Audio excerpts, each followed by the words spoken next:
Hey, I'm Lana from Lana Glowshot Art, and in this video, we'll be unboxing the September 2024 Sketchbox.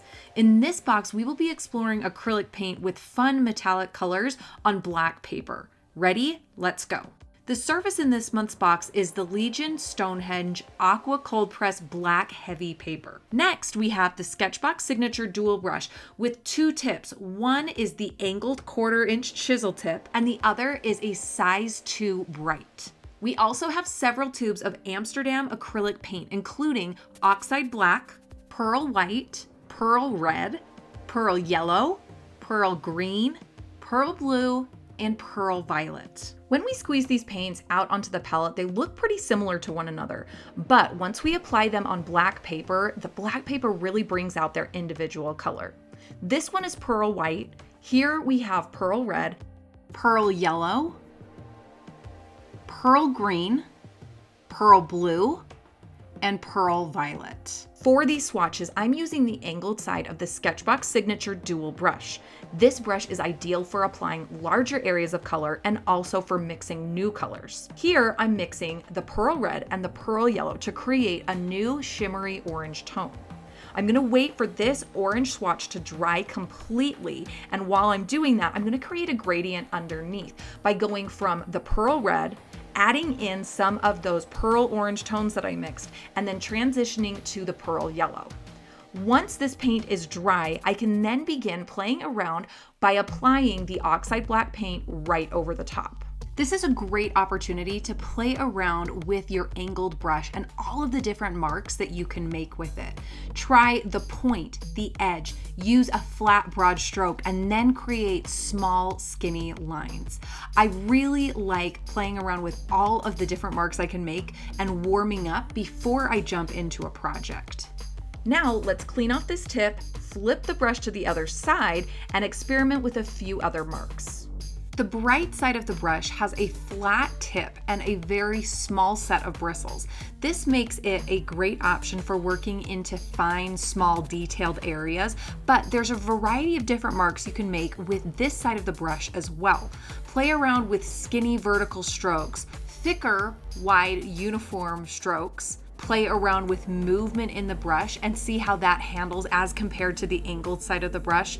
Also play around with the weight. What happens when you press harder or ease up on the pressure, and how can that vary the mark that you're making?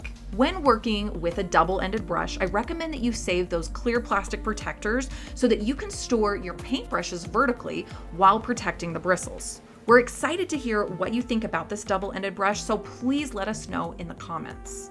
So far, we've looked at how you can apply black right over the top of the pure pearl paint, but now let's look at how we can mix black into our pearl colors to achieve deeper shades. For this example, I'll be using pearl yellow as my base color, and I'll start by squeezing out a few different piles of pearl yellow. Then I'll begin mixing a little bit of black in, increasing the amount of black I add in into each subsequent pile. Once I feel like there's a really nice variety of shades that I've mixed up and I can see a clear difference between them, I begin to swatch them onto my black paper, beginning with the darkest shade. And then I work my way up this value scale, applying lighter shades until I get to my pearl yellow. I saved a little space at the top because I really wanted to play around with mixing the pearl yellow and pearl white together to create a tint. Now let's take these shades and this tint that we mixed up and paint a 3-dimensional egg. I began with a simple sketch of the shape using the pink Coal Erase colored pencil from the May 2024 box. Then, using the lightest shade that I mixed up, I began to map in the light shape of the egg, and I quickly transitioned this shade with a little bit of black in it to pure pearl yellow, and eventually added in a little bit of white as I modeled the top right portion of the egg. I used darker shades as I worked into the shadow shape on the egg and also the cast shadow of the egg on the surface that it's sitting on. Picking out the appropriate value doesn't have to be perfect on your first go. You can continue to layer and add more paint. I do find, however, that it's really helpful to work on the egg as a whole while the paint is still wet so that we can blend and create really smooth transitions. I added a thick glob of white pure paint for the highlight, and then I flipped my brush around and worked on those fine details. Be sure to stand back from your work regularly so that you can see the full effect of this shimmery paint, because every once in a while the light can play tricks on you. The oxide black can also be used to correct mistakes and clean up edges when you're working on black paper. Let's practice this technique by painting a few feathers.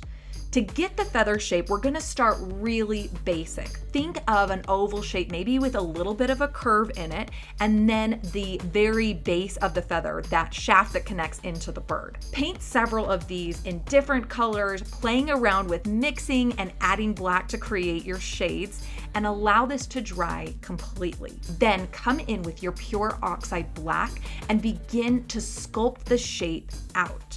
To get a really nice feather shape, you're going to want to create little indents in an asymmetrical fashion that allow these feathers to feel really organic. We're going to cut little sections out, refine the shape, and maybe even allow there to be some little hairs at the bottom. Play around with this, get the shape that you want, and continue to practice until you feel really comfortable with this technique. Refining your original forms with pure oxide black can be part of your plan from the very beginning, like it was for these feathers. I came in really blunt and bulky, and I knew that I was going to refine it later on. Using oxide black can also be a part of fixing your mistakes and bringing back the black original paper. You might have been able to guess this already with the feathers and the egg that we've painted, but the prompt this month is bird. And now we're going to use all of these strategies together to create a painting of a bird. I started with a quick sketch that was built on basic shapes, as we did in the April Pan Pastel box. And then I began to refine it so that it was really accurate, but didn't necessarily have too much detail. I'm gonna work piece by piece on this bird, and I'm going to start by mixing up a color for the green feathers. I start with the pearl green and add a little bit of black, and then once I have the color that I'm satisfied with, I'm going to apply this in all of the green areas. I don't need to get the color exactly perfect and modulated right now because I'm going to do that in subsequent layers. Rather, I'm just going to block in all of the green that I see. The feathers get significantly darker as I move down towards the bottom of the bird, so I mix more black into those areas and I carry that into the tail as well. There are a few places where I can bring that into the other wing and into the face, and while my paint is wet, I'm definitely going to come in and get those areas a bit darker so that I have the opportunity to have those smooth, clean edges. Now I'm mixing up pearl blue with a little bit of white, and I'm going to use this color to block in the sky. I can modulate this color a bit to add interest in the background, and I also like to leave a little bit of black space in some areas around the bird. This acts as an outline and helps me focus the attention of the viewer. Remember, you have the option to mix a bunch of new colors. So for the branch, I'm combining a little bit of pearl yellow, a little bit of pearl red, and some black so that I can get this nice sandy branch color. And then I come in with some shades, a color plus black, to emphasize the shadow on the bottom side of the trunk. Next, I'm blocking in the bird's chest. And if I came in with pearl red, it would be much brighter. But for this painting, I decided to tone it down a little bit by adding some more pearl white into my pearl red. That gave it a little bit softer effect. With all of my areas blocked in, I now have a really good blueprint for the rest of the painting. But just because everything has paint on it doesn't mean that it's done. At this point, I'm refining and adding more detail. And the first part that I started with was adding more shadows and deeper colors throughout the bird. I've added more black into my pearl green, and I'm using that to add emphasis and to draw more attention to the shadows. I continue to add more black for those darker, deeper areas around the face. Once these are all mapped in and I have my dark greens throughout the painting, I can then come in with my light colors. Here I've flipped the brush onto the bright side with the smaller bristles, and I'm adding the pearl green plus white and adding strokes that resemble feathers throughout the top part of the head and the shoulders of the wings. This is creating a really clear sense of light falling over the bird. Once the green parts are finished, I'm doing the exact same thing in the red chest area. I'm adding darker shades of red and lighter tints of red to create more volume throughout the chest. From here, it's just a details game.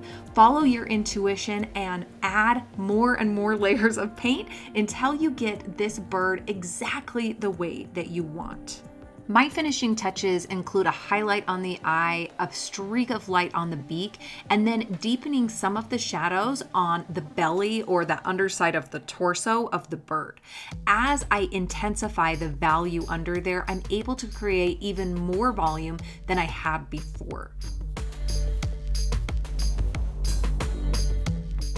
And now this piece is complete. I hope you learned a ton about painting with acrylics and working with pearl shimmery paint, and we can't wait to see what you create. So be sure to use the hashtag SketchboxSeptember when you post your work online.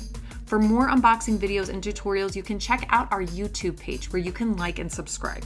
Thanks so much for watching. See you next time.